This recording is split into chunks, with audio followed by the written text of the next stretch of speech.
Pemirsa, beralih ke informasi kriminal, tim gabungan Satreskrim Polres Klungkung dan Ditreskrimum Polda Bali menangkap pelaku keprok kaca serta congkel sadel lintas provinsi.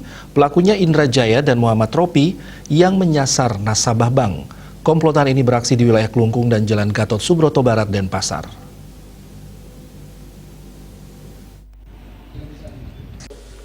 Terungkapnya kasus pencurian bermotif congkel sadel tersebut atas dasar laporan korban atau pelapor Sang Nyoman Dinayasa, warga Dusun Penarukan, Desa Bungbungan, Banyarangkan, Klungkung, dan tempat kejadian perkara TKP Parkiran Pasar Galiran.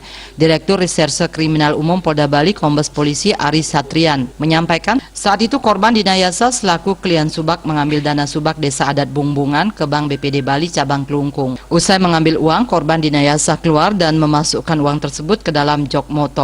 Saat hendak pulang, korban sempat singgah ke apotek membeli obat di Jalan Flamboyan dan ke Pasar Galiran untuk berbelanja. Usai berbelanja, korban pulang. Sesampainya di rumah korban, membuka jok motor untuk mengambil uang disimpan, tapi dilihat kunci jok motor sudah rusak dan uangnya hilang. Atas kejadian itu, korban melapor ke Polres Klungkung. Berdasarkan laporan itu, polisi melakukan penyelidikan. Petugas melakukan pengecekan CCTV di kantor bank sepanjang Jalan Flamboyan dan Pasar Galiran Klungkung. Dari hasil analisa rekaman CCTV, terlihat pelaku mengendarai motor mengikuti korban mulai dari bank sampai Pasar Galiran. Di TKP, pelaku membuka paksa jok motor milik korban dan mengambil uang itu dan kabur. Setelah dilakukan penyelidikan, diketahui kedua pelaku berada di daerah Kuta.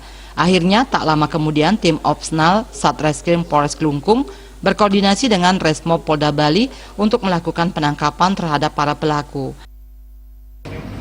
Ditaruh uangnya di jok motor. Jadi ada orang habis ke BPD, ambil uang sebanyak 32 juta, ya kan? Dia taruh di jok motor, kemudian dia ke pasar, ditinggallah dia belanja apa, gitu. Nah dia bermain. Tapi dia mengakui juga untuk yang pecah kaca. Jadi yang pelaku nasabah yang pecah kaca itu dia juga akui. Polisi mengamankan barang bukti uang tunai sejumlah 27,7 juta dan HP. Para pelaku merupakan pelaku keprok kaca serta congkel sadel lintas provinsi yang kini masih dikembangkan pihak kepolisian. Raiswantara, Bali TV.